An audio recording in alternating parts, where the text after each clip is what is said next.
chapter number 8.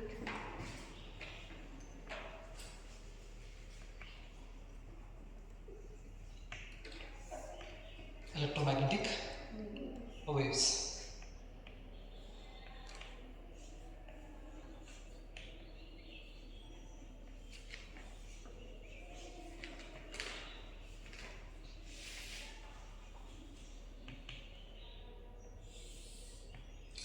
Electromagnetic waves. So in the beginning of part A, we started with the electric charge at rest. So that charge which produces electric field and which applies electric force and produces electric potential. So ಹಾಗಾದರೆ ಮೊದಲನೇ ಚಾಪ್ಟರ್ದೊಳಗಡೆ ನಾವು ಏನು study ಮಾಡಿದ್ವಿ ಅಂದರೆ electric charges ರೆಸ್ಟದಲ್ಲಿದ್ದಾಗ ಏನೆಲ್ಲ ಮಾಡ್ತೈತಿ, ಏನೇನು ಆಗ್ತೈತಿ, ಅದರಿಂದ ಮತ್ತೆ ಏನೇನು ಪ್ರೊಡ್ಯೂಸ್ ಮಾಡ್ತೈತಿ ಅನ್ನೋದ್ರ ಬಗ್ಗೆ ಡಿಸ್ಕಷನ್ ಮಾಡಿದ್ವಿ ನಾವು. ಸೊ ಹಾಗಾದರೆ a charge at rest, charge at rest, so it apply a force on the uncharged body or a light object. Next it produces a field and it produces potential. So ಇದು ಯಾವಾಗಿದು charge rest ದಲ್ಲಿದ್ದಾಗ. So ಹಾಗಾದ್ರೆ part 1 ಮೊದಲನೇ chapter ಮತ್ತು ಎರಡನೇ chapter ನಾವು charge rest ಇದ್ದಾಗ study ಮಾಡಿದ್ವಿ. Next ಈ ಮೂರನೇ ಚಾಪ್ಟರ್ ಏನಿದೆಯಲ್ಲ, ಕರೆಂಟ್ ಎಲೆಕ್ಟ್ರಿಸಿಟಿ ಅಂತ ನಾವು ಕರಿತೀವಿ, ಆ ಕರೆಂಟ್ ಎಲೆಕ್ಟ್ರಿಸಿಟಿ ಒಳಗಡೆ ನಾವು ಸ್ಟಡಿ ಮಾಡಿದ್ದು ಈ ಚಾರ್ಜು ಮೋಷನ್ ಒಳಗಡೆ ಬಂದರೆ ಮೋಷನ್. ಸೊ ಹಾಗಾದರೆ ಚಾರ್ಜ್ ಮೋಷನ್ ಒಳಗಡೆ ಬಂತಪ್ಪ ಅಂತ ಹೇಳಿದರೆ ನಾವು ಒಂದು ಕ್ವಾಂಟಿಟಿನ ಸ್ಟಡಿ ಮಾಡಿದ್ವಿ, that is called electric current ಅಂತ ನಾವು ಕರಿತೀವಿ. ಅಂದರೆ ಫೋರ್ಸ್, ಫೀಲ್ಡ್, ಪೊಟೆನ್ಷಿಯಲ್ ಜೊತೆಗೆ ಮತ್ತೊಂದು ಕ್ವಾಂಟಿಟಿ ನಮಗೆ ಸಿಕ್ತು, ಎಲೆಕ್ಟ್ರಿಕ್ ಕರೆಂಟ್ ಅಂತ ನಾವು ಕರಿತೀವಿ. ರೈಟ್. ನೆಕ್ಸ್ಟ್ ಓಮ್ಸ್ ಲಾನ ನಾವು ಯೂಸ್ ಮಾಡ್ತೀವಿ, is equal to I into R ಅಂತ ನಾವು ಕರಿತೀವಿ. ಸೊ ಹಾಗಾದರೆ I is equal to V can write V divided by R. So in circuit, for example, a resistor is connected to a source of energy, that is a battery. So ಹಾಗಾದರೆ ಇದರೊಳಗಡೆ apply ಮಾಡಿದ voltage V, resistance R, current ಎಷ್ಟು flow ಆಗ್ತಾ ಇದೆ, I current flow ಆಗ್ತಾ ಇದೆ. So this current is conduction current. Current electricity ಒಳಗಡೆ ನಾವು ಸ್ಟಡಿ ಮಾಡಿದ್ದು ಯಾವ current, that is a conduction current or conventional current ಕೂಡ ಅಂತ ನಾವು ಕರಿತೀವಿ. ಅದಕ್ಕೆ ನೆನಪಿರಲಿ, ಕನ್ವೆನ್ಷನಲ್ ಕರೆಂಟ್. ಸೊ ಹಾಗಾದ್ರೆ ಈ ಕನ್ವೆನ್ಷನಲ್ ಕರೆಂಟು ಐ ಸಿ ದಿಂದ ನಾವು ರಿಪ್ರೆಸೆಂಟ್ ಮಾಡ್ತೀವಿ. So here the C stands for what, conventional current, and its direction is from positive of the battery to the negative of the battery. So with the help of the Ohm's law we can write I is equal to V by R ಅಂತ ನಾವು ಕರಿತೀವಿ. So ಇದನ್ನು ನಾನು I C ಅಂತ ತಗೋತೀನಿ, that is the conventional current or conduction current ಅಂತ ನಾವು ಹೇಳ್ತೀವಿ. ಸರಿ. So this the expression of what current. ಇದು ಥರ್ಡ್ ಚಾಪ್ಟರ್ ಒಳಗಡೆ ನಾವು ಸ್ಟಡಿ ಮಾಡಿದ್ವಿ. ಯಾವಾಗ when the charge is in motion we can observe the electric current in the conductor and the expression of current is I is equal to V divided by R. In a fourth chapter we study the motion of this electric charge. When the charge is in motion, it produces a magnetic field. So motion ಗೆ ಬಂದಾಗ ಇದು ಏನನ್ನ produce ಮಾಡ್ತೈತಿ ಅಂತ ನಾವು study ಮಾಡಿದ್ವಿ, magnetic field ಅನ್ನು produce ಮಾಡ್ತೈತಿ. ಹಾಗಾದ್ರೆ the moving charge produces what, magnetic field. Magnetic field. So a current carrying conductor, this is the current carrying conductor. When we connect this conductor to a battery, there is a flow of current in the conductors. So hagadre the direction of conventional current is from positive of the battery to negative of the battery, but a drifting electron is opposite to this conventional current direction. This is the electron drift towards the positive potential, right? So ಹಾಗಾದ್ರೆ ಇದಕ್ಕೆ ನಾವು electronic current ಅಂತ ಕರಿತೀವಿ, ಇದಕ್ಕೆ conventional current ಅಂತ ನಾವು ಕರಿತೀವಿ, ನೆನಪಿರಲಿ. ಸೊ ಹಾಗಾದ್ರೆ there is no gap between uh positive and negative. ಪಾಸಿಟಿವ್ದಿಂದ ಸ್ಟಾರ್ಟ್ ಆಯ್ತು ಅಂತ ಹೇಳಿದರೆ ಎಲ್ಲಿ ನಮಗೇನಿಲ್ಲ ಗ್ಯಾಪ್ ಅನ್ನೋದಿಲ್ಲ, ಅಂದರೆ ಏರ್ ಗ್ಯಾಪ್ ಅಂತ ನಾವು ಕರಿತೀವಲ್ಲ, ಯಾವುದು ಏರ್ ಗ್ಯಾಪ್ ಇಲ್ಲ ಇಲ್ಲಿ, ಯಾವುದು ಈ ಸರ್ಕ್ಯೂಟ್ಸ್ನಲ್ಲಿ. ಸೊ ಹಾಗಾಗಿ ಈ ಕರೆಂಟಿಗೆ ನಾವೇನಂತ ಕರಿತೀವಿ, ಕನ್ವೆನ್ಷನಲ್ ಕರೆಂಟ್ ಅಂತ ನಾವು ಕರಿತೀವಿ. This the direction of what current. So in the moving charges and magnetisms we studied two laws. One is Biot-Savart's law and another one is Ampere's law. That is an important thing to understand these electromagnetic waves. So hagadre Ampere's law says that what? Ampere's circuital law kuda anta navu kariತೀವಿ.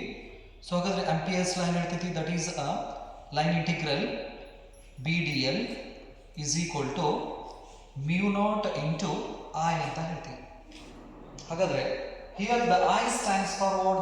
That is the conventional current or conducting current ಅಂತ ನಾವು ಕರಿತೀವಿ, conduction current. therefore ಇದನ್ನ ನಾವು ಏನು ಬರೀಬಹುದು, IC ಅಂತ ಬರೀಬಹುದು. Amperes ಲಾನ ನಾವು ಹೇಳಬೇಕಾದ್ರೆ ಈ ತರ ಸರ್ಕ್ಯೂಟ್ಸ್ ಅನ್ನು ಯೂಸ್ ಮಾಡಿದ್ವಿ, ಅಥವಾ ಕಂಡಕ್ಟರ್ದಲ್ಲಿ ಫ್ಲೋ ಆಗ್ತಕ್ಕಂಥ ಕರೆಂಟ್ ಅನ್ನು ತಗೊಂಡಿದ್ವಿ ನಾವು. ಸೊ ಒಂದು ಕರೆಂಟ್ ಕ್ಯಾರಿಂಗ್ ಕಂಡಕ್ಟರ್ ಸುತ್ತಲೂ ಮ್ಯಾಗ್ನೆಟಿಕ್ ಫೀಲ್ಡ್ ಪ್ರೊಡ್ಯೂಸ್ ಆಗ್ತೈತಿ. So we can test this magnetic field with the help of the needle magnet. ಒಂದು needle magnet ಅನ್ನು ತಗೊಂಡ್ಬಂದು ನಾನು ಈ ಮ್ಯಾಗ್ನೆಟಿಕ್ ಫೀಲ್ಡ್ ಸಮೀಪ ಇಟ್ನಪ್ಪ ಅಂದ್ರೆ, ಅಥವಾ ಕರೆಂಟ್ ಕ್ಯಾರಿಂಗ್ ಕರೆಂಟ್ ಸಮೀಪ ಇಟ್ನಪ್ಪ ಅಂತ ಹೇಳಿದ್ರೆ ಮ್ಯಾಗ್ನೆಟಿಕ್ ನೀಡಲ್ ಏನಾಗ್ತೈತಿ, ಇದು ಡಿಫ್ಲೆಕ್ಟ್ ಆಗಕ್ಕೆ ಸ್ಟಾರ್ಟ್ ಮಾಡ್ತೈತಿ. ಸೊ ಹಾಗಾದ್ರೆ ಈ ಮ್ಯಾಗ್ನೆಟಿಕ್ ನೀಡಲ್ ಡಿಫ್ಲೆಕ್ಟ್ ಆಗಕತ್ತೈತಿ ಅಂದ್ರೆ ಈ ಪಾಯಿಂಟ್ದಲ್ಲಿ ಏನಿದೆ ಅಂತ ಅರ್ಥ, ಮ್ಯಾಗ್ನೆಟಿಕ್ ಫೀಲ್ಡ್ ಇದೆ ಅಂತ ಅರ್ಥ. ಹಾಗಾದ್ರೆ ಆ ಮ್ಯಾಗ್ನೆಟಿಕ್ ಫೀಲ್ಡ್ ಅನ್ನ ಯಾರು ಪ್ರೊಡ್ಯೂಸ್ ಮಾಡ್ತಾ ಇದ್ದಾರ, ಒಂದು ಕರೆಂಟ್ ಕ್ಯಾರಿಂಗ್ ಕಂಡಕ್ಟರ್ ಪ್ರೊಡ್ಯೂಸ್ ಮಾಡ್ತಾ ಇದೆ, ರೈಟ್. ಇಷ್ಟು ಇನ್ಫಾರ್ಮೇಶನ್ಸ್ ನಮ್ಗೆ ಮೂವಿಂಗ್ ಚಾರ್ಜಸ್ ಅಲ್ಲಿ ಸಿಗ್ತೈತಿ. ನೆಕ್ಸ್ಟ್ ನಾವು ಪ್ಯಾರಲಲ್ ಕರೆಂಟ್ ಕ್ಯಾರಿಂಗ್ ಕಂಡಕ್ಟರ್ಸ್ ನ ಸ್ಟಡಿ ಮಾಡೀವಿ.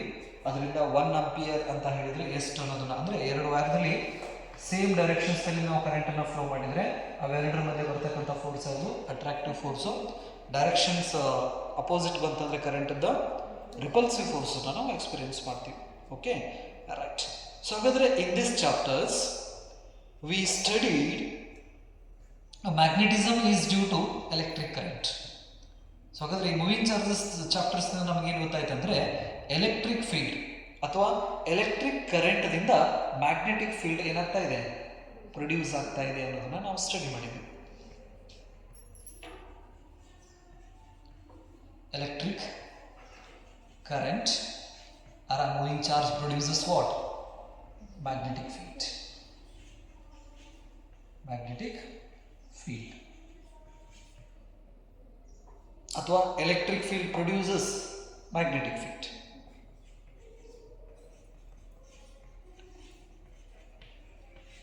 ಸೊ ಹಾಗಾದ್ರೆ ಎಲೆಕ್ಟ್ರಿಕ್ ಫೀಲ್ಡ್ ಏನು ಪ್ರೊಡ್ಯೂಸ್ ಮಾಡ್ತಾ ಇದೆ, ಮ್ಯಾಗ್ನೆಟಿಕ್ ಫೀಲ್ಡ್ ಅನ್ನು ಪ್ರೊಡ್ಯೂಸ್ ಮಾಡ್ತೈತಿ ಅನ್ನೋದು ನಾವು ಮೂವಿಂಗ್ ಚಾರ್ಜಸ್ ಇಂದ ಎಕ್ಸ್ಪೆರಿಮೆಂಟ್ ಅಲ್ಲಿ ಕೂಡ ನಾವು ಏನು ಮಾಡಿದ್ವಿ, ಅಬ್ಸರ್ವ್ ಮಾಡಿದ್ವಿ.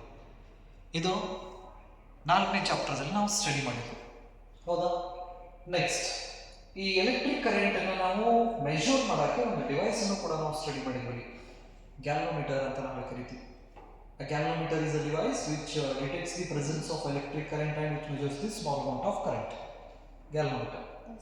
ಸರಿ, ನೆಕ್ಸ್ಟ್ 5ನೇ ಚಾಪ್ಟರ್ ಹೋದ್ರೆ ಈ ಮಟೀರಿಯಲ್ಸ್ ದಲ್ಲಿ ಮ್ಯಾಗ್ನೆಟಿಕ್ ಪ್ರಾಪರ್ಟಿ ಬರಕ್ಕೆ ಏನು ಕಾರಣ ಅನ್ನೋದನ್ನ ಸ್ಟಡಿ ಮಾಡಿದ್ವಿ. Next different types of materials ಅನ್ನ ನಾವು ಸ್ಟಡಿ ಮಾಡಿದ್ವಿ. That is a diamagnetic material, paramagnetic material and ferromagnetic material.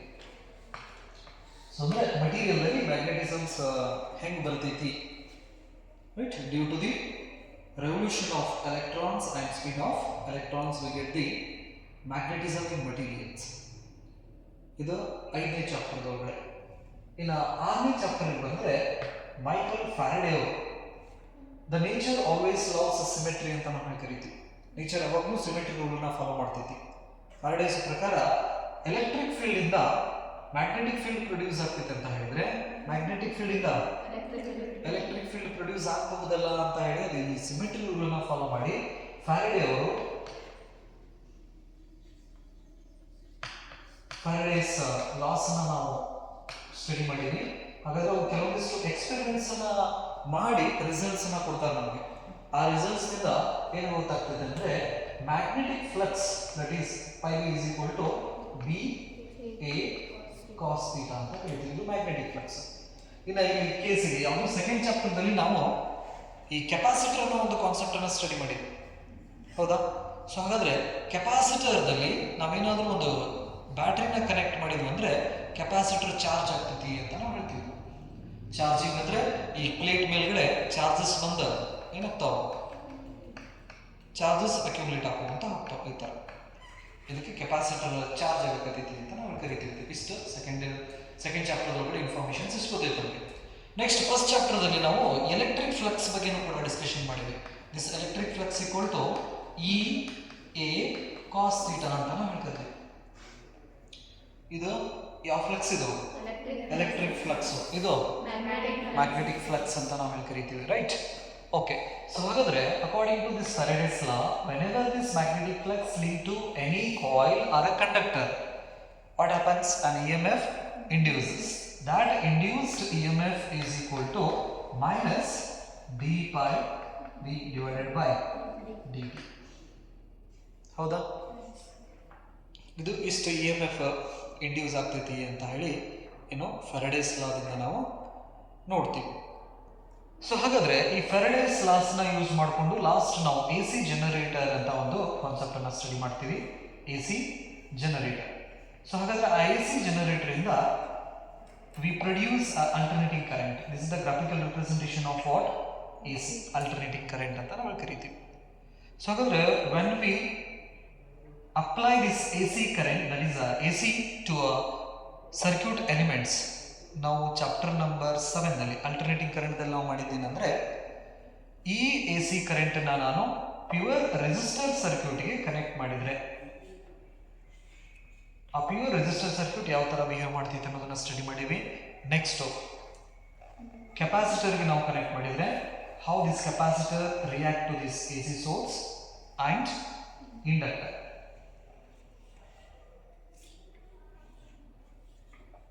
L C R ಅಂತ ಹೇಳ್ತೀವಿ. Series L C R. ಇವನ್ನ ಸೀರೀಸ್ ಅಲ್ಲಿ ಕನೆಕ್ಟ್ ಮಾಡಿದ್ರೆ ಯಾವ ತರ ಬಿಹೇವಿಯರ್ ನ ತೋರಿಸ್ತಾವೋ ಅನ್ನೋದನ್ನ ನಾವು ಡೀಟೇಲ್ ಆಗಿ 7th ಅಲ್ಟರ್ನೇಟಿಂಗ್ ಕರೆಂಟ್ ಚಾಪ್ಟರ್ ಒಳಗಡೆ ಏನು ಮಾಡಿವಿ, ಸ್ಟಡಿ ಮಾಡಿವಿ, ಹೌದಾ? ರೈಟ್. ಸೊ ಹಾಗಾದ್ರೆ the Maxwell observed this circuit. ಇಲ್ಲಿ ಎ ಸಿ ಸರ್ಕ್ಯೂಟ್ ಅನ್ನು ನಾವು ಇಲ್ಲಿ ಕನೆಕ್ಟ್ ಮಾಡಿದ್ರೆ ಇಲ್ಲಿ ಯಾವುದೇ ರೀತಿ ಗ್ಯಾಪ್ ಇಲ್ಲ. ಈ ಸರ್ಕ್ಯೂಟ್ದಲ್ಲಿ ಕನೆಕ್ಷನ್ಸ್ ಏನಿದೆ, ಕಂಟಿನ್ಯೂ ಇದೆ. But in this case, there is a gap between these two plates. Capacitor circuits ಅನ್ನು ತಗೊಂಡಾಗ ಕೆಪಾಸಿಟರ್ ಪ್ಲೇಟ್ ಮಧ್ಯೆ ಏನ್ ಬರ್ತೈತಿ, ಗ್ಯಾಪ್ ಬರ್ತೈತಿ, ಅಂದ್ರೆ ವ್ಯಾಕ್ಯೂಮ್ ಅಂತ ನಾವು ಕರಿತೀವಿ. ಮ್ಯಾಕ್ಸ್ವೆಲ್ ಅನ್ನೋರು ಈ ಸರ್ಕ್ಯೂಟ್ ಅನ್ನ ಸ್ವಲ್ಪ ಕೇರ್ಫುಲ್ ಇಂದ ಅಬ್ಸರ್ವ್ ಮಾಡ್ತಾರ. ಹಾಗಾದ್ರೆ ಈ ಅಂಪಿಯರ್ಸ್ ಲಾದಲ್ಲಿ ಫಸ್ಟ್ ಸರ್ಕ್ಯೂಟ್ ಕೊಟ್ಟಿದೆ ಇಲ್ಲಿ, ಯಾವುದು? RVI. This is what? This is the circuit. With the help of this circuits, we are explained this Ampere's law. Ampere's law ಹೇಳಬೇಕಾದ್ರೆ ನಾವು ಕೆಪಾಸಿಟರ್ ಸರ್ಕ್ಯೂಟ್ ಅನ್ನು ತಗೊಂಡಿಲ್ಲ, ರೆಸಿಸ್ಟೆನ್ಸ್ ಸರ್ಕ್ಯೂಟ್ ತಗೊಂಡು ಹೇಳ್ಬೋದು ನಾವು. ನೆಕ್ಸ್ಟ್ ಇಂಡಕ್ಟರ್ ಸರ್ಕ್ಯೂಟ್ಸ್ ಅಲ್ಲಿ ಯಾಕಂದ್ರೆ ಕನೆಕ್ಷನ್ಸ್ ಇದೆ, ಕಂಟಿನ್ಯೂ ಕನೆಕ್ಷನ್ಸ್ ಇದೆ, ಎಲ್ಲಿ ಗ್ಯಾಪ್ ಇಲ್ಲ. ಬಟ್ ಹಾಗಾದ್ರೆ ಈ ನಡಕ ಕೆಪಾಸಿಟರ್ ಸರ್ಕ್ಯೂಟ್ಸ್ ಅನ್ನು ತಗೊಂಡಾಗ ಕೆಪಾಸಿಟರ್ ಪ್ಲೇಟ್ ಮಧ್ಯೆ ಏನಿದೆ, ಗ್ಯಾಪ್ ಇದೆ. ದಟ್ ಈಸ್ ವ್ಯಾಕ್ಯೂಮ್ ಅಂತ ನಾವು ಕರಿತೀವಿ. ವ್ಯಾಕ್ಯೂಮ್ ಅಥವಾ air is on insulator. So ಹಾಗಾದ್ರೆ ಏರ್ ಇನ್ಸುಲೇಟರ್ ಆಯ್ತಂದ್ರೆ ಆ ಇನ್ಸುಲೇಟರ್ದಲ್ಲಿ ಕರೆಂಟ್ ಫ್ಲೋ ಆಗುದಿಲ್ಲ, ಹೌದಾ? ಸೊ ಹಾಗಾದ್ರೆ ಈ ಪಾಯಿಂಟ್ ಅನ್ನ ಹಿಡ್ಕೊಂಡು ಮ್ಯಾಕ್ಸ್ವೆಲ್ಸ್ ಅವ್ರು ಏನ್ ಮಾಡ್ತಾರೆ ಅಂದ್ರೆ ಆಂಪಿಯರ್ಸ್ ಲಾ ಕಂಪ್ಲೀಟ್ ಇಲ್ಲ, ಅದು ಆ ಆಂಪಿಯರ್ಸ್ ಲಾದ ಒಳಗಡೆ ಕೆಲವೊಂದಿಷ್ಟು ಟರ್ಮ್ಸ್ ಮಿಸ್ ಆಗ್ಯಾವ ಅನ್ನೋದನ್ನ ತೋರಿಸ್ಕೊಡ್ತಾರೆ. ಯಾಕಂದ್ರೆ ಇವೆರಡೂ ಪ್ಲೇಟ್ಸ್ ಮೇಲೆ ಸ್ವಲ್ಪ ನಾವು ದೊಡ್ಡದಾಗಿ ಹಾಕಿದ್ರೆ this is the capacitor plate. In between these two plates, here we connected a source, AC source. AC source connect ಮಾಡಿ ನಾನು ಇಲ್ಲಿ ವೈರ್ ಇದೆ. ಸೊ ಹಾಗಾಗಿ ವೈರ್ ಅಲ್ಲಿ ಯಾವ ಕರೆಂಟ್ ಬರ್ತೈತೆ ನಮಗೆ, ಕಂಡಕ್ಷನ್ ಕರೆಂಟ್ ಅಥವಾ ಕನ್ವೆನ್ಷನಲ್ ಕರೆಂಟ್ ಅನ್ನು ನಾವು ಯೂಸ್ ಮಾಡಬಹುದು. ಕಂಡಕ್ಷನ್ ಅಂತ ನಾವು ಹೇಳಿದ್ವಿ. ಸೊ ಹಾಗಾದ್ರೆ ಕಂಡಕ್ಷನ್ ಕರೆಂಟ್ ನಾವು ಅಬ್ಸರ್ವ್ ಮಾಡಬಹುದು ಅಥವಾ ನಾರ್ಮಲಿ ಕರೆಂಟ್ ಅಂತ ಯೂಸ್ ಮಾಡ್ಕೊಂಡ್ಬಿಟ್ಟು ವೈರ್ ಎಲ್ಲ ಐತಲ್ಲ, ಇಲ್ಲಿ ಏನು ಸಿಗುತ್ತೆ ನಮಗೆ, ಕರೆಂಟ್ ಸಿಗ್ತದೆ. AC ಸೋರ್ಸ್ ಕನೆಕ್ಟ್ ಮಾಡಿರೋದ್ರಿಂದ ಡೈರೆಕ್ಷನ್ ಕೊಡೋದಿಲ್ಲ, just you can observe the current in the circuit. What about here? ಹಾಗಾದ್ರೆ ಇವೆರಡು ಪ್ಲೇಟ್ಸ್ ಮಧ್ಯೆ ಕರೆಂಟ್ ಫ್ಲೋ ಆಗ್ತಿದೆ, there is a gap between these two plates, ಹೌದಾ? ಹಾಗಾದ್ರೆ ಇವೆರಡು ಪ್ಲೇಟ್ಸ್ ಮಧ್ಯೆ ಗ್ಯಾಪ್ ಇರೋದ್ರಿಂದ ಏರ್ ಅಥವಾ ವ್ಯಾಕ್ಯೂಮ್ ನ ಕನ್ಸಿಡರ್ ಮಾಡಿದ್ರೆ air vacuum. Air is an insulators. So ಹಾಗಾದ್ರೆ ಇಲ್ಲಿಂದ ಏನು ಮಟ್ಟ ಕರೆಂಟ್ ಏನಾಗೋದಿಲ್ಲ, ಫ್ಲೋ ಆಗೋದಿಲ್ಲ. ಮ್ಯಾಕ್ಸ್ವೆಲ್ಸ್ ಏನು ಅಬ್ಸರ್ವ್ ಮಾಡಿದ್ರು ಅಂದ್ರೆ, ಇಲ್ಲಿ ಸಪೋಸ್ ಒಂದು ವೇಳೆ ನಾನೀಗ ಈ ವೈರ್ ಬಾಜು ಒಂದು ಮ್ಯಾಗ್ನೆಟಿಕ್ ನೀಡಲ್ ನ ಪ್ಲೇಸ್ ಮಾಡಿದ್ರೆ ಏನು ಅಬ್ಸರ್ವ್ ಮಾಡಬಹುದು? Deflection, because there is a time dependent current is there. So ಹಾಗಾದ್ರೆ ಕರೆಂಟ್ ಐತಪ್ಪ ಅಂತ ಹೇಳಿದ್ರೆ ಮ್ಯಾಗ್ನೆಟಿಕ್ ನೀಡಲ್ ಏನು ಮಾಡಕ್ಕೆ ಸ್ಟಾರ್ಟ್ ಮಾಡ್ತೈತಿ? It starts to deflect because current produces a magnetic field. That magnetic field applies a force on this magnetic needle. Due to that force, it deflects. ಹಾಗಾದ್ರೆ ಈಗ ನಾವು ಒಂದೇ ಚಾಪ್ಟರ್ ಇಂದ ಇಲ್ಲಿ ಮಟ್ಟ ಏನು ಕಲ್ತೀವಲ್ಲ, ನಾವು ಕಲಿಬೇಕಾದ್ರೆ ಕರೆಂಟ್ ಕಂಡಕ್ಟರ್ ಒಳಗಡೆ ಕರೆಂಟ್ ಮ್ಯಾಗ್ನೆಟಿಕ್ ಫೀಲ್ಡ್ ಅನ್ನ ಪ್ರೊಡ್ಯೂಸ್ ಮಾಡ್ತೈತಿ. ಆ ಮ್ಯಾಗ್ನೆಟಿಕ್ ಫೀಲ್ಡ್ ಸಮೇತ ಏನಾದರೂ ಮ್ಯಾಗ್ನೆಟಿಕ್ ನೀಡಲ್ ಬಂದ್ರೆ ಡಿಫ್ಲೆಕ್ಟ್ ಆಗ್ತೈತಿ ಅನ್ನೋದನ್ನ ಸ್ಟಡಿ ಮಾಡಿಲ್ಲ, ಎಕ್ಸ್ಪೆರಿಮೆಂಟಲ್ ಕೂಡ ಅಬ್ಸರ್ವ್ ಮಾಡಿಲ್ಲ. ಹಾಗಾದ್ರೆ ಇದರ ಮ್ಯಾಗ್ನೆಟಿಕ್ ನೀಡಲ್ ಅನ್ನ ನಾವು ಈ ಕೆಪಾಸಿಟರ್ ಪ್ಲೇಟ್ ಮಧ್ಯೆ ಇಟ್ಟರೆ ಏನ್ ಮಾಡಬೇಕು? ಕರೆಂಟ್ ಇಲ್ಲ ಇಲ್ಲಿ. So here current is not equal to 0, but in this current is equal to 0. Conduction current is 0. Current 0 ಆಯ್ತಂದ್ರೆ ಅಲ್ಲಿ ಏನು ಪ್ರೊಡ್ಯೂಸ್ ಆಗೋದಿಲ್ಲ? ಮ್ಯಾಗ್ನೆಟಿಕ್ ಫೀಲ್ಡ್ ಪ್ರೊಡ್ಯೂಸ್ ಆಗೋದಿಲ್ಲ. ಮ್ಯಾಗ್ನೆಟಿಕ್ ಫೀಲ್ಡ್ ಪ್ರೊಡ್ಯೂಸ್ ಆಗಿಲ್ಲ ಅಂದ್ರೆ ಮ್ಯಾಗ್ನೆಟಿಕ್ ನೀಡಲ್ ಡಿಫ್ಲೆಕ್ಟ್ ಆಗೋದಿಲ್ಲ. But experimentally they observe there was a deflection in that needle magnet. So ಅಂದ್ರೆ ಆ ಕೆಪಾಸಿಟರ್ ಪ್ಲೇಟ್ಸ್ ಮಧ್ಯೆನೂ ನಾವು ಮ್ಯಾಗ್ನೆಟಿಕ್ ನೀಡಲ್ ಇಟ್ಟರೆ ಆ ಮ್ಯಾಗ್ನೆಟಿಕ್ ನೀಡಲ್ ಡಿಫ್ಲೆಕ್ಟ್ ಮಾಡಕ್ಕೆ ಸ್ಟಾರ್ಟ್ ಮಾಡ್ತು ಅಂತ ಹೇಳ್ತಾರೆ. ಹಾಗಾದ್ರೆ ಮ್ಯಾಗ್ನೆಟಿಕ್ ನೀಡಲ್ ಡಿಫ್ಲೆಕ್ಟ್ ಮಾಡಕತ್ತೈತಪ್ಪ ಅಂತ ಹೇಳಿದ್ರೆ ಯಾರ್ಯಾರು ಬೇಕು? ಮ್ಯಾಗ್ನೆಟಿಕ್ ಫೀಲ್ಡ್ ಇರಬೇಕಲ್ಲ. ಈಗ ಮ್ಯಾಗ್ನೆಟಿಕ್ ನೀಡಲ್ ನಾವು ಡಿಸ್ಟರ್ಬ್ ಮಾಡಬೇಕಂದ್ರೆ ಅಲ್ಲಿ ನಮಗೆ ಮ್ಯಾಗ್ನೆಟಿಕ್ ಫೀಲ್ಡ್ ಬೇಕು. ನಮಗೆ ಆ ಮ್ಯಾಗ್ನೆಟಿಕ್ ಫೀಲ್ಡ್ ಇದ್ದಾಗ ಮಾತ್ರ ನಾವು ಮ್ಯಾಗ್ನೆಟ್ಸ್ ಇನ್ನೊಂದು ಮ್ಯಾಗ್ನೆಟ್ ಅನ್ನ ನಾವೇನು ಮಾಡ್ಬೋದು? ಡಿಸ್ಟರ್ಬ್ ಮಾಡ್ಬೋದು.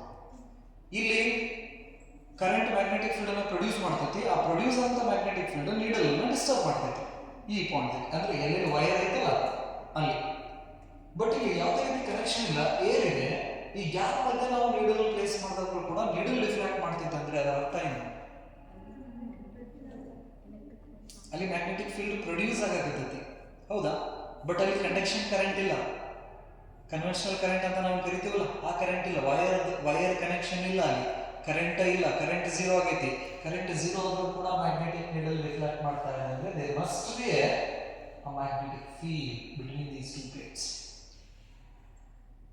ಹಾಗಾದ್ರೆ ಆಂಪಿಯರ್ಸ್ ಲಾ ನಾವು ಈ ಸರ್ಕ್ಯೂಟಿಗೆ ಅಪ್ಲೈ ಮಾಡಿದ್ರೆ ಆಂಪಿಯರ್ಸ್ ಲಾ ಈ ನಡಕ್ಕೆ ಏನಾಗ್ತೈತಿ ಅನ್ನೋದು ಇನ್ಫಾರ್ಮೇಶನ್ಸ್ ನ ಕೊಡೋಂಗಿಲ್ಲ. ಜಸ್ಟ್ ಈ ವೈರ್ ಅಲ್ಲಿ ಏನಾಗ್ತಾ ಇದೆಯಲ್ಲ ಅದರ ಇನ್ಫಾರ್ಮೇಶನ್ ಕೊಡ್ತಿತ್ತು, ಮ್ಯಾಗ್ನೆಟಿಕ್ ಫೀಲ್ಡ್ ಮತ್ತು ಕರೆಂಟ್. ಹಾಗಾದ್ರೆ ಇಲ್ಲಿ ಕೂಡ ಮ್ಯಾಗ್ನೆಟಿಕ್ ನೀಡಲ್ ರಿಫ್ಲೆಕ್ಟ್ ಆಗ್ತಾ ಇದೆ, there must be a magnetic field. ಇದನ್ನು ಅಬ್ಸರ್ವ್ ಮಾಡಿದ್ರು ಮ್ಯಾಕ್ಸ್ವೆಲ್ಸ್. ಹಾಗಾಗಿ ನಾವು ಆಂಪಿಯರ್ಸ್ ಲಾ ಏನಪ್ಪಾ ಅಂತ ಹೇಳಿದ್ರೆ ಇನ್ಕಂಪ್ಲೀಟ್ ಐತದೋ. ಆಂಪಿಯರ್ಸ್ ಲಾ ಒಳಗಡೆ ಕೆಲವೊಂದಿಷ್ಟು ಟರ್ಮ್ ಮಿಸ್ ಆಗ್ಯಾವ ಅನ್ನೋದನ್ನ ಮ್ಯಾಕ್ಸ್ವೆಲ್ಸ್ ಅವರು ಪ್ರೂವ್ ಮಾಡಿ ತೋರಿಸ್ತಾರೆ ನಮಗೆ. ಯಾಕಂದ್ರೆ ಅದು ಲಾ ಎಲ್ಲದಕ್ಕೂ ಅಪ್ಲೈ ಆಗಬೇಕಲ್ಲ ನಮಗೆ. ಆಂಪಿಯರ್ಸ್ ಲಾ ಅಷ್ಟು ಸರ್ಕ್ಯೂಟ್ಗೂ ಅಪ್ಲೈ ಆಗಬೇಕು. ಹಾಗಾದ್ರೆ ಅದು ಅಷ್ಟು ಸರ್ಕ್ಯೂಟ್ ಕರೆಂಟ್ ಅಲ್ಲಿ ಫ್ಲೋ ಆಗ್ತಿದ್ದಲ್ಲ ಅದೆಲ್ಲನೂ ಅಪ್ಲೈ ಆಗಬೇಕು. ಬಟ್ ಕೆಪಾಸಿಟರ್ ಸರ್ಕ್ಯೂಟಿಗೆ ಬಂದಾಗ ಈ ರೀತಿ ಪ್ರಾಬ್ಲಮ್ಸ್ ಸ್ಟಾರ್ಟ್ ಆಯಿತು. ಇದನ್ನ ಮ್ಯಾಕ್ಸ್ವೆಲ್ಸ್ ಅವರು ಅಬ್ಸರ್ವ್ ಮಾಡಿ ಅದಕ್ಕೆ ಸೊಲ್ಯೂಷನ್ ಕೂಡ ಕೊಡ್ತಾರೆ. ಹಾಗಾಗಿ ನಾವು ಮ್ಯಾಕ್ಸ್ವೆಲ್ಸ್ ಆಂಪಿಯರ್ಸ್ ಸರ್ಕ್ಯೂಟ್ ಅಲ್ಲ ಅಂತ ಹೇಳಿ ಕರಿತೀವಿ. ಮ್ಯಾಕ್ಸ್ವೆಲ್ಸ್ ಆಂಪಿಯರ್ಸ್ ಸರ್ಕ್ಯೂಟ್ ಅಲ್ಲ ಅಥವಾ ಮ್ಯಾಕ್ಸ್ವೆಲ್ಸ್ ಆಂಪಿಯರ್ಸ್ ಲಾ ಅಂತ ಹೇಳಿ ಕರಿತೀವಿ. ಅಂದ್ರೆ ಆಂಪಿಯರ್ಸ್ ಲಾ ಕಂಪ್ಲೀಟ್ ಇಲ್ಲ, ಅದರೊಳಗಡೆ ಕೆಲವೊಂದಿಷ್ಟು ಟರ್ಮ್ ಮಿಸ್ ಇದಾವೋ. ಅದು ಕೆಪಾಸಿಟರ್ ಸರ್ಕ್ಯೂಟ್ಸ್ ಮಾಡಿದಾಗ ಮಿಸ್ಸಿಂಗ್ ಟರ್ಮ್ಸ್ ಏನು ಅನ್ನೋದು ಗೊತ್ತಾಗ್ತೈತಿ ಅಂತ ಹೇಳ್ತಾರೆ. So when we observe this capacitor circuit, what happens when we connect the AC source to this parallel plate capacitor? The capacitor will starts to charge. So ಹಾಗಾದ್ರೆ ಈಗ ನಾನು ಒಂದು battery connect ಮಾಡಿದಂದ್ರೆ ಕೆಪಾಸಿಟರ್ಗೆ ಆ capacitor charge ಆಗಕ್ಕೆ start ಆಗ್ತೈತಿ ಅಂತ ನಾವು ಹೇಳ್ತೀವಿ, right? At any instant of time we can have a charges on those plates Q ಅಂತ ನಾವು ತಗೋತೀವಿ. ಸೊ ಹಾಗಾದ್ರೆ ಒಂದು ಕೆಪಾಸಿಟರ್ ಸರ್ಕ್ಯೂಟ್ ಅನ್ನ ಕನ್ಸಿಡರ್ ಮಾಡ್ರಿ. Let's consider a capacitor circuit. This is connected to a AC source.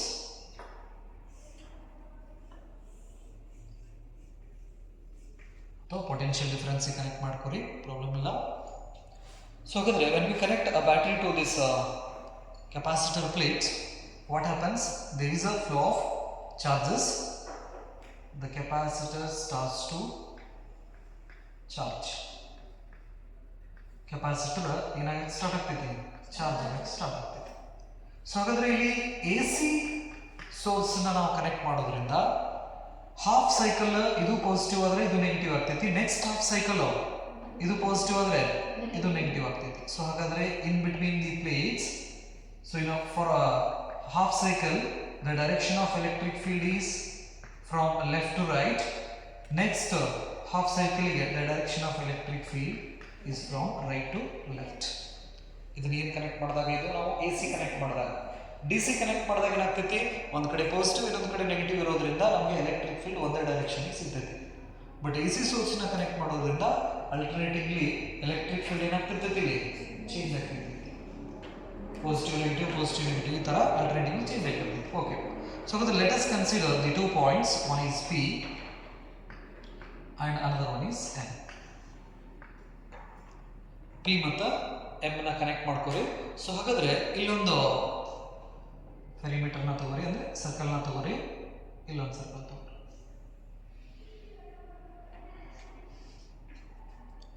So ಹಾಗಾದ್ರೆ ಇಲ್ಲಿ now magnetic field ಇರೋದ್ರಿಂದ the current is not equal to 0, therefore we can observe a magnetic field at this location. ಬರಿಬೋದಾ? So ಹಾಗಾದ್ರೆ Ampere's law ಪ್ರಕಾರ magnetic field ಅನ್ನು ಹೆಂಗೆ ಬರಿಬಹುದು ನಾವು? at this point we can write a line integral BdL is equal to mu naught into IL. So here ಹಾಗಾದ್ರೆ ಈ P point ಅಲ್ಲಿ current ಯಾವುದು ಹೋಗ್ತಾ ಇದೆ? ಕಂಡಕ್ಷನ್ ಕರೆಂಟ್ IC ಅಂತ ನಾವು ಕರೀತೀವಿ. ಸೊ ಹಾಗಾದ್ರೆ DL ನ ನಾನು let's consider the radius of this loop is R. So DL ನ ಇಂಟಿಗ್ರೇಟ್ ಮಾಡಿದ್ರೆ magnetic field B 2 pi R is equal to mu naught into IC ಅಂತ ಬರೀಬಹುದಲ್ಲ?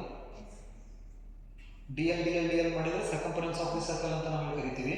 2 pi R mu naught into IC ಅಂತ ನಾವು ಕರೀತೀವಿ. So ಹಾಗಾದ್ರೆ at this location so we can get the magnetic field B is equal to mu naught IC divided by 2 pi R ಅಂತ ಹೇಳಿ ಬರೀಬಹುದು ನಾವು. So ಹಾಗಾದ್ರೆ at this location, so ಹಾಗಾದ್ರೆ ಈ ಲೊಕೇಶನ್ ಪ್ರಕಾರ ನಾವು ಇದು ಮೊದಲನೇ ಪಾಯಿಂಟ್ಸ್ ನಲ್ಲಿ P ಪಾಯಿಂಟ್ ನಲ್ಲಿ ಇರತಕ್ಕಂತಹ ಮ್ಯಾಗ್ನೆಟಿಕ್ ಫೀಲ್ಡ್ ಅದರದ ಎಕ್ಸ್ಪ್ರೆಷನ್ ಇದು. Next at M I is equal to 0. ಹೌದಾ? M ಪಾಯಿಂಟ್ ದಲ್ಲಿ ಇದೆ I is equal to current 0 ಇದೆ, ಕರೆಂಟ್ ಫ್ಲೋ ಆಗ್ತಾ ಇಲ್ಲ. So I is equal to 0 ಇದೆ. ಹಾಗಾದ್ರೆ when we apply Ampere's circuit law at this location, the line integral of BdL is equal to mu naught into IC ಅಂತ ಹೇಳಿ ಕರಿತೀವಿ ನಾವು. So ಹಾಗಾದ್ರೆ IC is 0. So IC is 0 ಆಯ್ತಪ್ಪ ಅಂದ್ರೆ hole term 0 ಆಗ್ತದೆ. therefore the line integral BdL is equal to 0 ಅಂತ ನಾವು ಹೇಳಿ ಕರಿತೀವಿ. ಸೊ ಹಾಗಾದ್ರೆ this is not possible. Ampere's law ಪ್ರಕಾರ ಇಲ್ಲಿ ಎಷ್ಟು ಮ್ಯಾಗ್ನೆಟಿಕ್ ಫೀಲ್ಡ್ ಇರ್ತೈತಲ್ಲ ಅಷ್ಟೇ ಮ್ಯಾಗ್ನೆಟಿಕ್ ಫೀಲ್ಡ್ ಇಲ್ಲೂ ಇರಬೇಕು ಅಂತ ಹೇಳ್ತೀವಿ. ಹಾಗಾದ್ರೆ ಇವೆರಡೂ ಪ್ಲೇಟ್ಸ್ ಅನ್ನು ನಾವು ಇನ್ಫಿನಿಟಿಸಮ್ಲಿ ಸ್ಮಾಲ್ ಡಿಸ್ಟೆನ್ಸ್ ದಲ್ಲಿ ಇಟ್ಟರೆ, ಅಂದ್ರೆ ಎರಡು ಪ್ಲೇಟ್ ಬಹಳ ಹತ್ರ ಇಟ್ಟಾಗ ಏನಿರ್ತೈತೆ ಅಂದ್ರೆ at point P the line integral BdL is equal to at point M ಅಂದ್ರೆ ಎರಡು points ದಲ್ಲಿನೂ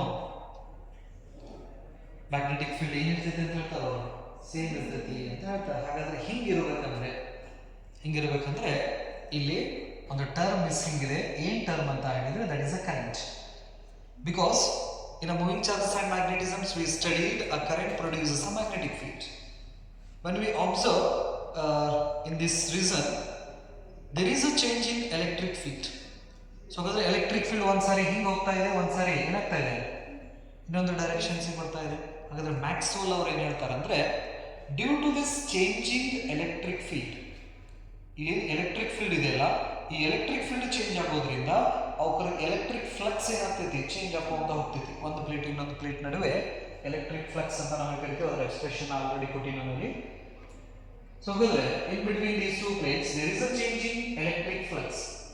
This changing electric flux produces the current between the capacitor plate. ಅದರ ಮ್ಯಾಕ್ಸ್ವೆಲ್ ಅವರು ಏನು ಹೇಳ್ತಾರೆ ಅಂದ್ರೆ ಇವೆರಡು ಕೆಪಾಸಿಟರ್ ಪ್ಲೇಟ್ ಮಧ್ಯೆ ಚಾರ್ಜಸ್ ಅಂತೂ ಕಂಟಿನ್ಯೂಸ್ ಫ್ಲೋ ಆಗ್ತಾ ಇಲ್ಲ, ಬಟ್ ಅಲ್ಲಿ ಏನಾಗತ್ತೈತೆ ಅಂದ್ರೆ ಎಲೆಕ್ಟ್ರಿಕ್ ಫೀಲ್ಡ್ ಚೇಂಜ್ ಮಾಡ್ಕೊಳ್ಳಕತ್ತೀವಿ. ಒಂದು ಸಾರಿ ಹಾಫ್ ಸೈಕಲ್ ಇದ್ದಾಗ ರೈಟ್ ಟು ರೈಟ್ ಅಂದರೆ ಮ್ಯಾಗ್ನೆಟಿಕ್ ಫ್ಲಕ್ಸ್ ಚೇಂಜ್ ಆಗ್ತಾ ಇದೆ. That is electric flux. Magnetic ಅಲ್ಲ, electric flux. Due to this changing electric field we can observe the changing electric flux between the plates. So we have the expression of electric flux. Electric flux is equal to E A cos theta. Electric flux equal to E A cos theta anta ನಾವು ಕರೀತೀವಿ. So here the theta is angle between electric field and area vector. So in this case the angle between electric field and area vector is 0 degree. ಯಾಕಂದ್ರೆ ಈ coil ಏನು ತಗೊಂಡಿವಲ್ಲ ಅದರ area vector electric field ಅನ್ನು ತಗೊಂಡ್ರೆ theta is equal to 0 degree. This is equation number 1. Electric flux equal to ಏನು ಬರೀಬಹುದು? Electric flux is equal to E into A ಬರೀಬಹುದಾ? This is equation number 2. Equation number 2 ಅಂತ ನಾವು ಕರಿತೀವಿ. That is the electric flux. ಇದು ಒಂದು expression. Next we have the Gauss law in electrostatics. Gauss ಲಾನ use ಮಾಡಿದರೆ ನಾವು electric flux is equal to Q divided by epsilon ಅಂತ ಬರೀಬೋದಾ? This is equation number 3. Gauss law in electrostatics. Electric flux is equal to Q divided by epsilon naught. That is a closed integral E ds is equal to Q divided by epsilon ಅಂತ ಕರೀತಾರಲ್ಲ, right? So ಇದಕ್ಕೆ equation number 3 ಅಂತ ಕೊಡಿ. Differentiate equation 3 with respect to time. So ಹಾಗಾದ್ರೆ ಈ equations ಅನ್ನು ನಾವು differentiate equation 3 with respect to time. ಏನಾಗ್ತಿತ್ತು ನೋಡ್ರಿ, ಇದು d phi E divided by d t is equal to epsilon naught is the permittivity of free space. It's a constant, right? 1 by epsilon naught dq upon dt. ಬರೀಬೋದಾ? Right. So ಹಾಗಾದ್ರೆ dq upon dt is nothing but what? The rate of change of the rate of flow of charges is called what? Electric current. dq upon dt, I is equal to instantaneous current. ಹೆಂಗೆ ಬರೀತೀವಿ ನಾವು? I is equal to dq upon dt ಅಂತ ನಾವು ಬರೀತೀವಿ, ಹೌದಾ? So ಹಾಗಾದ್ರೆ this is the current d pi e divided by dt is equal to 1 divided by epsilon naught dq upon dt ಅಂತ ಹೇಳಿದ್ರೆ ಏನು ಬರೀಬೋದು? ನಾನು ಇಲ್ಲಿ I ಬರೀಬೋದಲ್ಲ, ರೈಟ್? ಹಾಗಾದ್ರೆ I is equal to we can write epsilon naught d pi e divided by dt. So ಹಾಗಾದ್ರೆ Maxwell ಅವರು ಈ ಕರೆಂಟಿಗೆ ಏನಂತ ಹೆಸರು ಕೊಡ್ತಾರೆ ಅಂದರೆ ಡಿಸ್ಪ್ಲೇಸ್ಮೆಂಟ್ ಕರೆಂಟ್ ಅಂತ ಕೊಡ್ತಾರೆ. ಅದನ್ನು ಐ ಡಿ ಇಂದ ರೆಪ್ರೆಸೆಂಟ್ ಮಾಡ್ತೀವಿ. ಸೊ ಹಾಗಾದ್ರೆ between the capacitor plate, so we have a displacement current. This displacement current produces the magnetic field. Due to that magnetic field, the magnetic needle deflects. So ಹಾಗಾದ್ರೆ ಎರಡು plate ಮಧ್ಯೆ ಏನು change ಆಗ್ತಾ ಇದೆ? Electric flux change ಆಗಕತ್ತೈತಿ. ಆ electric flux change ಆಗೋದ್ರಿಂದಾನೇ ಒಂದು current produce ಆಗ್ತೈತಿ. ಆ ಕರೆಂಟಿಗೆ ಏನಂತ ಹೆಸರು ಕೊಡ್ತಾರೆ ಅವರು? ಡಿಸ್ಪ್ಲೇಸ್ಮೆಂಟ್ ಕರೆಂಟ್ ಅಂತ ಕೊಡ್ತಾರೆ. Displacement current. So the displacement current is due to changing electric field. ಇದು MCQs ಅಲ್ಲಿ ಕೇಳಬಹುದಾ ನಿಮಗೆ? Displacement current change, it is due to changing electric field. We get a current between the plates. That current is called what? Displacement current. So the displacement current is nothing but what? This is the current due to changing electric field. Change in electric field produces a displacement current, and its expression is ID is equal to epsilon naught d pi e divided by dt ಅಂತ ನಾವು ಕರಿತೀವಿ. Here epsilon naught stands for what? Permittivity of free space, and d phi e divided by dt is nothing but what? That is the rate of change of electric flux. Rate of change of electric flux ಅಂತ ನಾವು ಕರಿತೀವಿ. So ಹಾಗಾದರೆ ಈ capacitor ಸರ್ಕ್ಯೂಟ್ದಲ್ಲಿ ಎರಡು current ಬಂದು ನಮಗೀಗ ಒಂದು conduction current, ಎಲ್ಲೆಲ್ಲಿ ವೈರ್ ಐತಲ್ಲ ಅಲ್ಲೆಲ್ಲ ನಮ್ಗೆ ಯಾವ ಕರೆಂಟ್ ಸಿಗ್ತೈತಿ? ಕಂಡಕ್ಷನ್ ಕರೆಂಟ್ ಸಿಗ್ತೈತಿ, that is I C. Next capacitor plate ಮೇಲೆ ಯಾವ ಕರೆಂಟ್ ಬರ್ತೈತಿ ನಮಗೆ? ಡಿಸ್ಪ್ಲೇಸ್ಮೆಂಟ್ ಕರೆಂಟ್ ಬರ್ತೈತಿ. ಹಾಗಾದ್ರೆ the total current in the circuit, total current,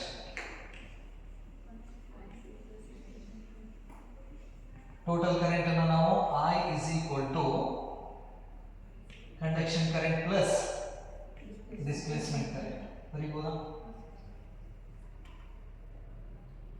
ನಾವು ಯೂಸ್ Ampere's law. ಸೊ ಹಾಗಾದ್ರೆ Ampere's law, from Ampere's law, a line integral B dl is equal to mu naught I ಅಂತ ಅಷ್ಟೇ ಬರೆದಿದ್ವಿ. ನಾವು Ampere's law ಹೇಳಬೇಕಾದ್ರೆ I ಅಂತ ಬರೆದಿದ್ದೆ. So here the I stands for what? This is the total current. Total current. So ಹಾಗಾದ್ರೆ I the ಜಾಗದಲ್ಲಿ total current ಅನ್ನು ಹಾಕೋದಾ ನಾವಿಲ್ಲಿ? So this is mu naught IC plus ID.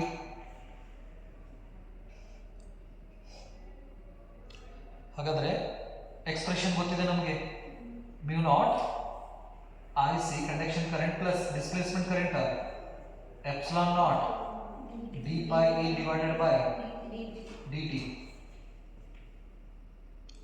So multiplication ಮಾಡ್ರಿ, that is the line integral B dl is equal to mu naught IC plus mu naught epsilon naught d pi e divided by dt. So hagadre this expression is called what? Maxwell's Ampere's expression or law anta karitevi. Maxwell Ampere's law.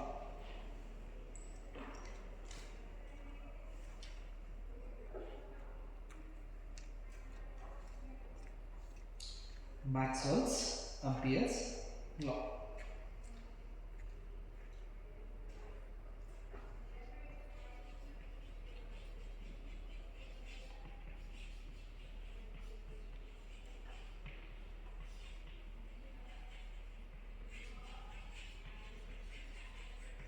Maxwell's Ampere's circuit law ಅಂತ ಕರಿತೀವಿ.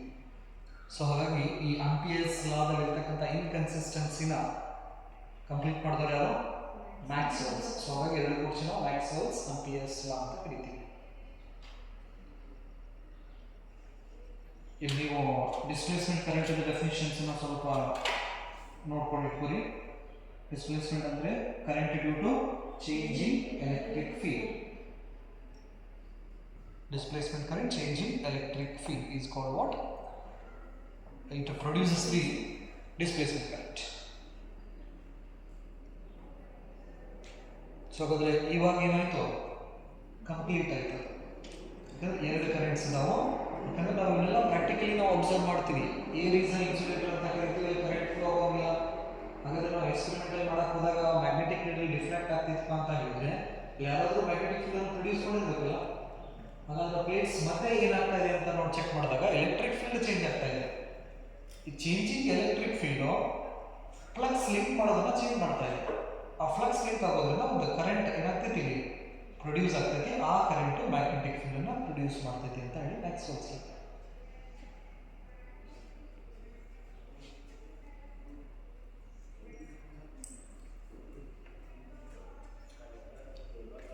And you have to careful about this expression displacement current. ಭಾಳ ಕಡೆ ಈ displacement current expression ಕೇಳಿದಾರ.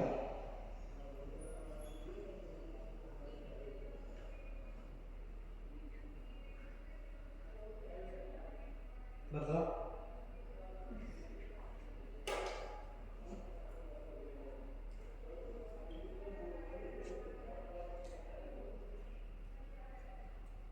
Next ಈ electricity ಮತ್ತು ಮ್ಯಾಗ್ನೆಟಿಸಮ್ಸ್ ಮಧ್ಯೆ ಇರತಕ್ಕಂಥ relations ಈ ಒಂದಿಷ್ಟು ಲಾಸ್ ನಮಗೆ ಎಕ್ಸ್ಪ್ಲೈನ್ ಮಾಡ್ತಾವೆ. ಅವಕ್ಕೆ ನಾವು ಮ್ಯಾಕ್ಸ್ವೆಲ್ಸ್ ಇಕ್ವೇಷನ್ಸ್ ಅಂತ ಕರಿತೀವಿ. Maxwell's equations which gives the relation between electricity and magnetism.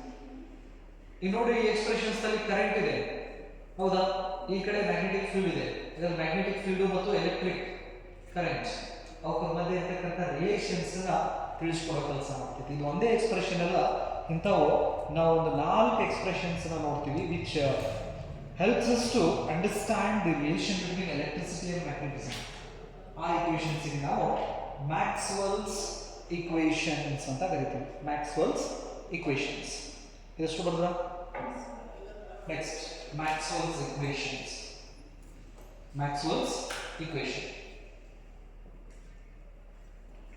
Maxwell equation.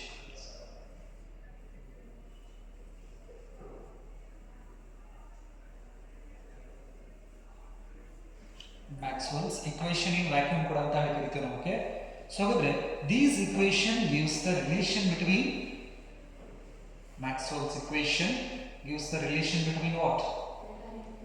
Electric field and magnetic field. So electricity and magnetism. Maxwell's equation ಅಂತ ನಾವು ಕರಿತೀವಿ.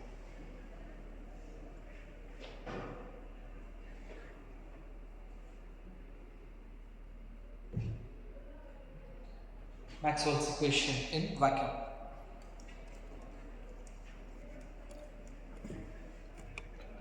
So we have 4 expressions.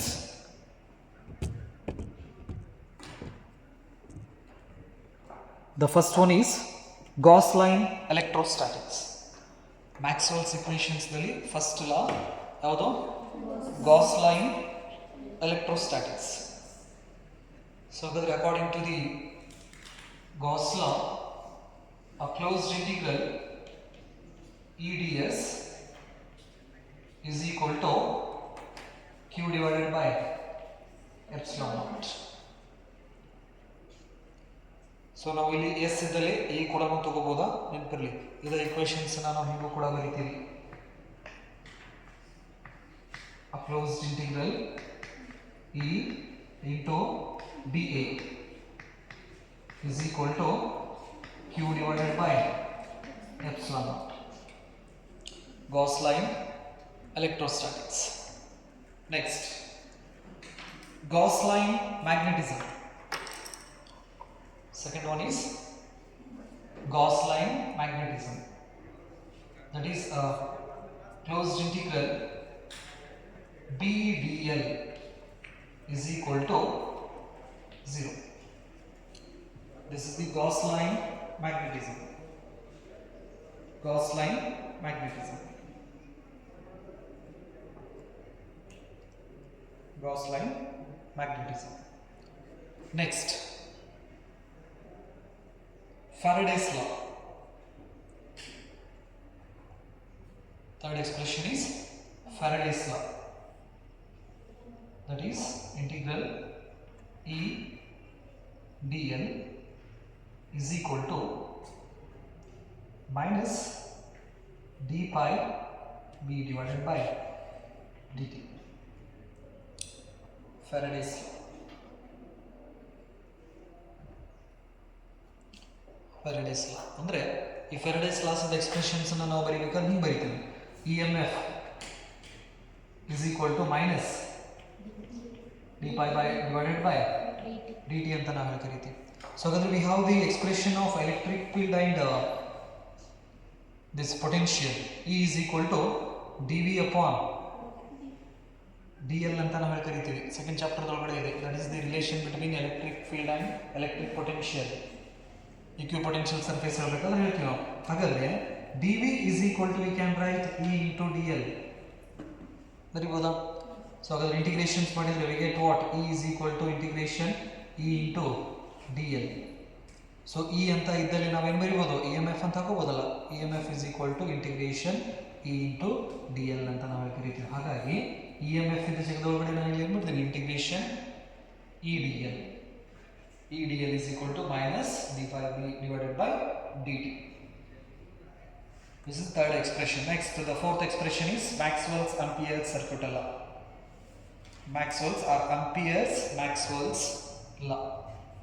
Ampere's Maxwell's law, that is line integral B dl is equal to mu naught IC plus mu naught epsilon naught d pi E divided by dt. So these are the 4 expressions which gives the relation between electricity and magnetism. So ಹಾಗಾದರೆ ಈ 4 expressions ಏನಿದಾವಲ್ಲ, ಈ 4 expressions ನಮಗೆ ಎದ್ರ ಬಗ್ಗೆ information ಕೊಡ್ತಿದ್ದು, electricity ಮತ್ತು ಮ್ಯಾಗ್ನೆಟಿಸಮ್ಸ್ ಮಧ್ಯೆ ಇರತಕ್ಕಂಥ ರಿಲೇಷನನ್ನು ತಿಳಿಸ್ಕೊಡೋ ಕೆಲಸ ಮಾಡ್ತಿತ್ತು.